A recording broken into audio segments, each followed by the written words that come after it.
ارے مٹی لگی ہوئی ہے تو مٹی میں تو صبح شام گھومنا ہوتا ہے. لیکن یہ چیز کیسے برداشت ہو جاتی ہے یار, یہ عقل میں نہیں آتا. تو اس سے پتہ چلتا ہے کہ انسان تربیت کا بہت زیادہ محتاج ہے. بات بات پہ اس کو کیا چاہیے؟ تنبیہ. کوئی اسے ہر وقت بتاتا رہے یہ صحیح ہے اور یہ غلط, ہر وقت. ہمارے حضرت مفتی رشید احمد صاحب رحمہ اللہ تعالی فرمایا کرتے تھے کہ ایسے شخص سے بیعت ہو جو ٹراخ ہو. یہ حضرت کی اپنا لفظ تھا. کیا ہو؟ ٹراخ. ٹے رے الف اور خے, یہ حضرت نے خود ایک لغت بنائی تھی. اس کا مطلب ٹر ٹر کرنے والا. کیا کرنے والا؟ ہم کہتے ہیں نا بھائی ہر وقت ٹر ٹر کرتا رہتا ہے, ہر وقت بولتا رہے گا, کبھی چپ بھی بیٹھا رہا کر, ہوتا ہے نا. تو حضرت فرمایا کرتے تھے جس سے بیعت ہونا, اپنے آپ کو جس کے حوالے کرو اپنی تربیت کے لیے, تو اس شیخ کو منتخب کرو جو کیا ہو, گویا ہر وقت ٹٹر کرتا ہو.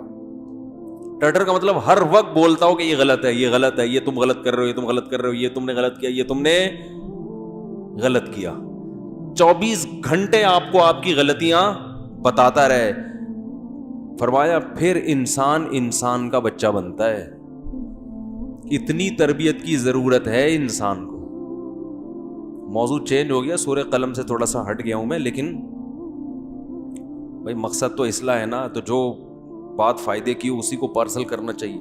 تفسیر کے جو میرے اوریجنل لیکچر ہو رہے ہیں وہ آپ سن سکتے ہیں. وہ شروع میں 8 لیکچر گرامر کے ہیں. میرا چینل ہے مفتی طارق مسعود اسپیچز, اس میں پیر, منگل اور بدھ کو 3 دن وہ لیکچر رات کے وقت چلتے ہیں. وہ آپ سنیں تو وہ ٹو دا پوائنٹ تفسیر ہی ہے. اس میں قرآن سمجھ میں آئے گا ڈائریکٹ. اس میں گرامر بھی ہے, عربی گرامر. وہ 68 نمبر لیکچر ابھی اپلوڈ ہوا ہے میرا خیال ہے, 68 یا 69. یہ جو مجلس ہے یہ واعظ و نصیحت کی ہے. اس میں ہمیں لگے گا کہ کہیں اسکرو پانے سے کہیں بھی ٹائٹ کرنے کی ضرورت ہے تو ہم وہ والا اسکرو ٹائٹ کرنا. بھائی میکینک کے پاس گاڑی لے کر جاتے ہیں تو آپ بولتے ہیں جی اس گاڑی کی ٹیوننگ کر لو.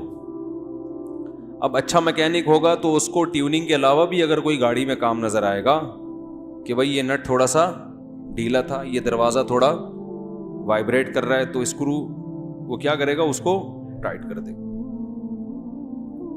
تو یہاں پر جو آپ آتے ہیں یہ سوچ کے بیان سننے کے لیے بیٹھا کریں کہ مفتی صاحب جس وقت جو اسکرو ڈھیلا دیکھیں گے اس کو ٹائٹ کرنا شروع کر دیں گے, ٹھیک ہے نا. اور نیت ہماری یہ ہوتی ہے کہ میری اپنی بھی اصلاح ہو, کہ ہم کو شیخ و مرشد تو ہے نہیں. تو ہمارے حضرت فرمایا کرتے تھے کہ اپنی اصلاح کسی ایسے شخص سے کراؤ جو ہر وقت تمہیں تمہاری غلطیاں بتاتا رہے. دیکھو ڈاکٹر کے پاس جاتے ہو, اچھا ڈاکٹر نا, تو وہ آپ کو آپ کی باڈی میں جو فالٹ ہیں وہ بتائے گا, یہ جو خوبی ہیں وہ بتائے گا, فالٹ بتائے گا. اب آپ ڈاکٹر کے پاس گئے, اس نے آپ کو بتایا ماشا, اب آپ کو فیور بھی ہے, آپ کا جگر بھی صحیح کام نہیں کر رہا, کڈنی کا بھی پرابلم ہے. ڈاکٹر کیا کر رہا ہے, آپ کو کہہ رہے ہیں ماشاء اللہ آپ کی صحت زبردست, آپ کو آپ کی نظر 6/6, سننے میں بھی آپ کو کوئی پرابلم نہیں, آپ ماشاء اللہ پھوڑتے بھی طبیعت سے ہیں, ہاضمہ بھی آپ کا ٹائٹ, دانت آپ کے بڑے خاندانی رکھے ہوئے ہیں. تو یہ ڈاکٹر ہے کوئی؟ یہ تو بگاڑ رہا ہے آپ کو. آپ جناب ایسے ڈاکٹر کے پاس جب بیٹھ کے اٹھ کے واپس جاؤ گے تو آپ کی صحت اچھی ہوگی یا بیڑا غرق ہو جائے گا؟ خوش فہمیوں کی بھیڑ میں پڑ جاؤ گے. اور ہاتھ اندھوری کا شعر ہے, خوش فہمیوں کی بھیڑ میں تو یہ بھول گیا پہلے مرے گا بعد میں جنت میں جائے گا. کچھ اس ٹائپ کا شعر ہے کہ جنت میں جانے کا شوق تو تجھے ہے لیکن پہلے کیا ہے, پہلے مرے گا, ٹھیک ہے نا, پھر جائے گا. تو وہ ڈاکٹر اچھا ڈاکٹر ہے, ہاں کبھی کبھار وہ آپ کے باڈی میں جو اچھی چیزیں ہیں جو صحیح کام کر رہی ہیں وہ آپ کو حوصلہ دلانے کے لیے کہ بھائی سارا ہی کچھ خراب نہیں ہے, ماشاءاللہ آپ کا جو ڈائجسٹو سسٹم ہے وہ بہت اچھا ہے, وہ تھوڑا سا اپریشیٹ کرنے کے لیے تاکہ مایوسی کا شکار نہ ہو. لیکن زیادہ فوکس وہ کس کو کرے گا؟ آپ کی بیماری. ٹیسٹ میں جو چیزیں صحیح ہوں گی وہ ایک دفعہ رپورٹ کے طور پہ بتا دے گا یہ, لیکن جو فوکس کس کو کرے گا؟ یار یہ رپورٹ آپ کی شوگر کی رپورٹ کلیئر نہیں.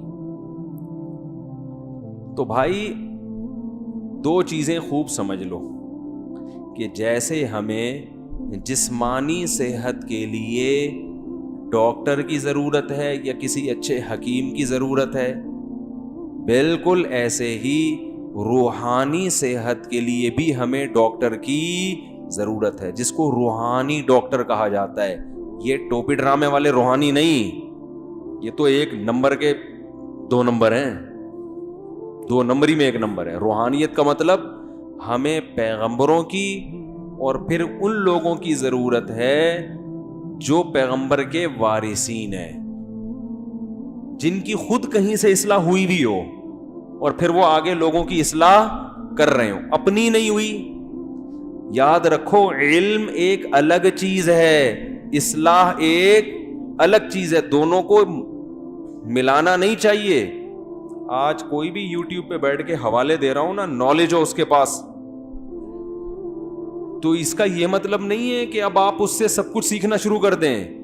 نالج ہونا الگ. دیکھو شیطان کے پاس جو نالج ہے نا وہ میرے اور آپ کے پاس نہیں ہے. شیطان کو پتا ہے کس کو کیسے گمراہ کرنا ہے, اس کا مطلب نالج ہے نا. یہ جتنے باطل لوگ ہوتے ہیں ان کے پاس نالج اسلام کی بھی بہت ہوتی ہے. جتنے لوگ اسلام پہ اعتراضات کرتے ہیں یہ اسلام کی اسٹڈی کر کے ہی تو کرتے ہیں, انہیں اسلام کا پتہ ہوتا ہے تبھی تو کرتے ہیں, لیکن تربیت نہیں ہوتی, اللہ کا خوف نہیں ہوتا. یہود علماء کے بارے میں قرآن نے جگہ جگہ کہا ہے یعرفونہ کما یعرفون ابناءہم. عرب کے مشرکین محمد صلی اللہ علیہ وسلم کو اتنا نہیں جانتے جتنا یہ یہودی جانتے ہیں.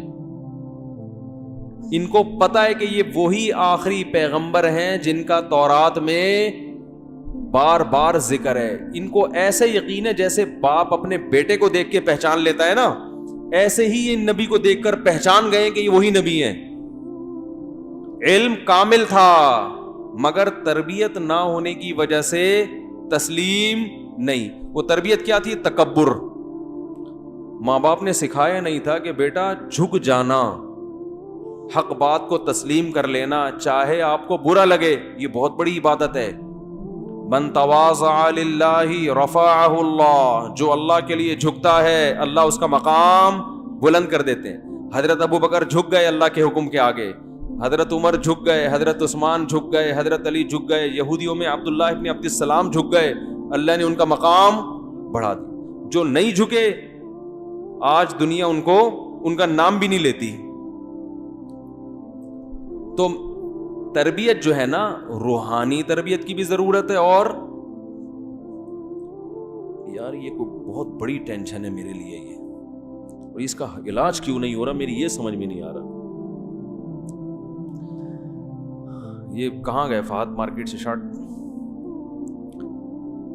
چلو جب آئیں گے تو ان کو بتاؤں گا. یہ کچھ اس کا سیٹ اپ ایسے کیا کریں, بار بار یہ ڈسٹرب ہوتا ہوں میں. پھر میں کبھی ویڈیو بیان دیکھتا ہوں نا تو اس میں مجھے خود الجھن ہوتی ہے, یہ کیا ہو رہا ہے. یہ جو 2 ویٹ ہے نا ادھر ہی رہیں, میں آپ کو یہیں سے بتا دیتا ہوں. یہ یہاں رکھا کریں, یہ یہاں نہ رکھیں, یہ ہلتے ہیں اور مجھے یہاں بوجھ محسوس ہوتا ہے.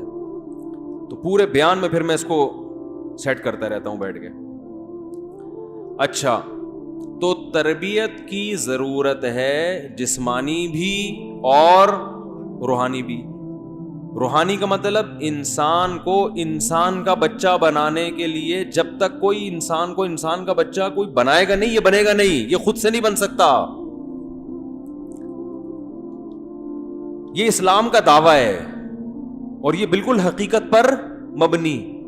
اسلام نے یہ دعویٰ کیا کہاں ہے؟ سوال پیدا ہوتا ہے. بھائی اسلام نے کہاں کہا ہے کہ جب تک کوئی اسے انسان کا بچہ نہیں بنائے گا یہ خود سے نہیں بنے گا. خود کسی میں اللہ نے اتنی قابلیت نہیں رکھی ہے کہ وہ خود سے بن جائے. یہ نہیں ہے، ناممکن.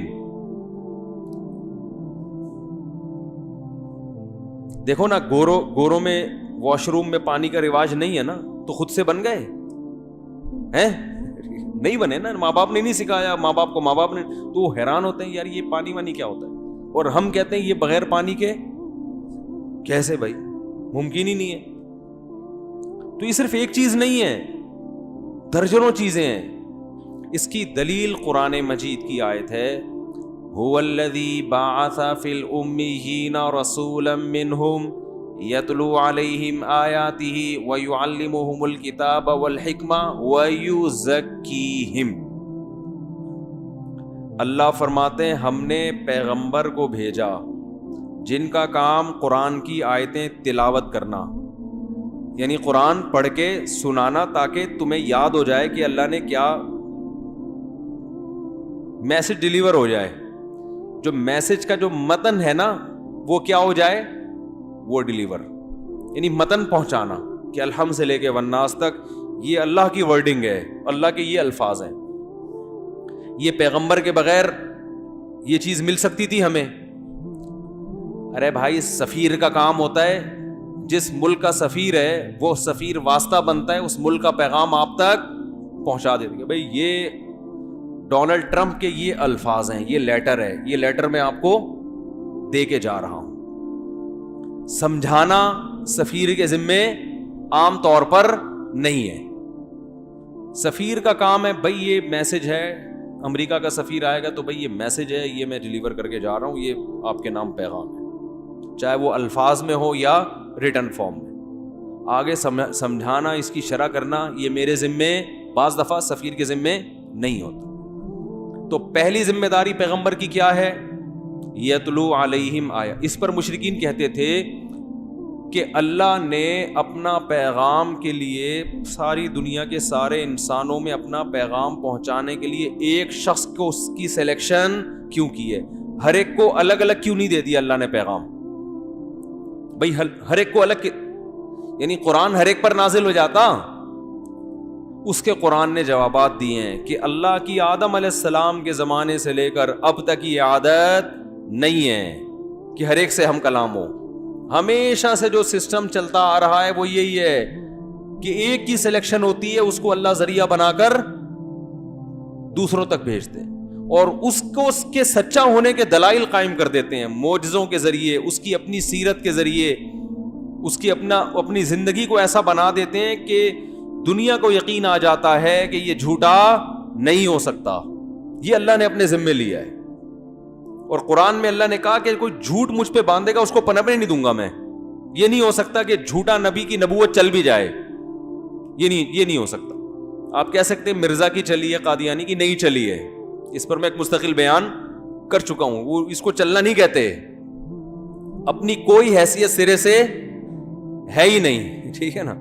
تو اس پر ایک تفصیلی بیان ہو چکا ہے، اگر میں ادھر گیا تو پورا ٹاپک چینج ہو جائے گا. دوسرا کام پیغمبر کی ذمہ داری اللہ نے لگائی، یتلو علیہم آیاتہ ویعلمہم الکتاب. پیغمبر ان کو کتاب سکھائیں گے بھی. سکھانے کا مطلب کیا ہے؟ جیسے کوئی امریکہ کا سفیر امریکہ کا پیغام لے کر آیا نا، تو بعض دفعہ تو اس کا کام ہوتا ہے متن پڑھ کے سنا دینا، لیکن اس کے ذمے امریکہ نے یہ بھی لگایا کہ سمجھانا بھی کس کے ذمے ہے؟ آپ کے ذمے. جیسے ہم بعض دفعہ کسی کو فتویٰ لکھ کے دیتے ہیں، وراثت کا فتویٰ وہ لکھ دیا ہم نے.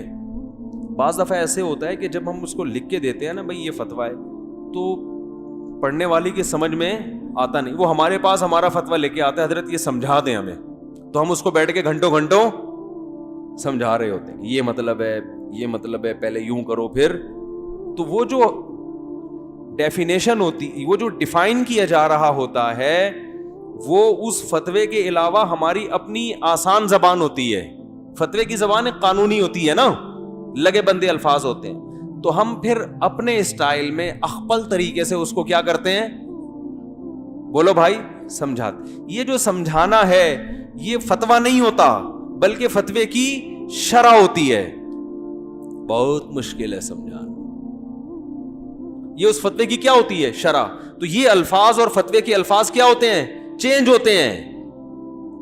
یہ سیم اگر ہو تو شرح تھوڑی ہوئی.